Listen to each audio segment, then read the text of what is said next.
Juliet, what is your main concern about these unaccompanied children in the Calais camp? Well, as it stands, I mean, first of all, the camp is a it's a pretty terrible place. It's a godforsaken place for them to be living at all. But the main concern, I think, is that after the last week, when, as you know, the French police have been evicting the camp fairly, with tear gas. Determinedly. Yeah, determinedly, with tear gas and water cannon and so on, very aggressively, unfortunately. So people are leaving, and the great concern is these children will get lost. They will be picked up by traffickers. As we know, 10,000 children in Europe already have been picked up by traffickers, according to Interpol. So that's a very great risk.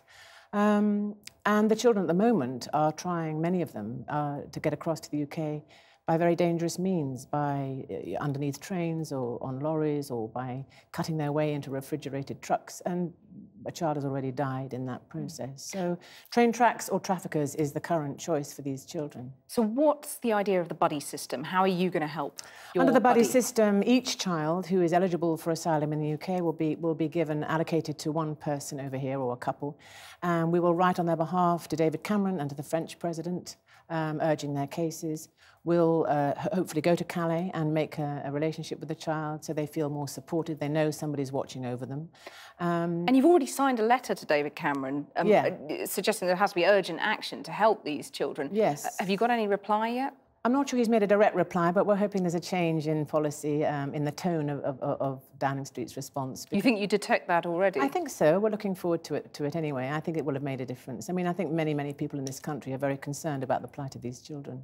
But what's the delay? Because they do have a legal right to join, if they do have family in the UK, as around 150 children have a legal right to be here under the Dublin 3 agreement. They're children who have a close relative in this country. But nobody yet from the Home Office has been to Calais, to the camp, to process these asylum claims. So Citizens UK are in the process of doing that, but with 150 children, that's going to take some time. But David Cameron's insistent that they apply for asylum in France, and that is how they deal with it. Yes, but under the Dublin 3 agreement, there is a thing called the take charge clause, whereby for children, they can, the country where they are living at the moment, can appeal to the country where they have a relative, where they have a valid asylum claim, to take charge, to take them over there and to assess their claims under the light. But there isn't one child yet in Calais who has been reunited in the UK with their loved ones under that clause. But that is the legal structure. There is due process for this, but it hasn't been applied to that camp in Calais yet at all. So how do you put further pressure on the government now on this?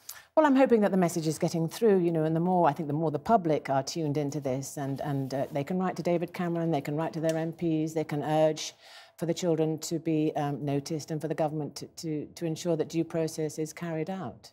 We have the structures, they're all there, they just need to be carried out.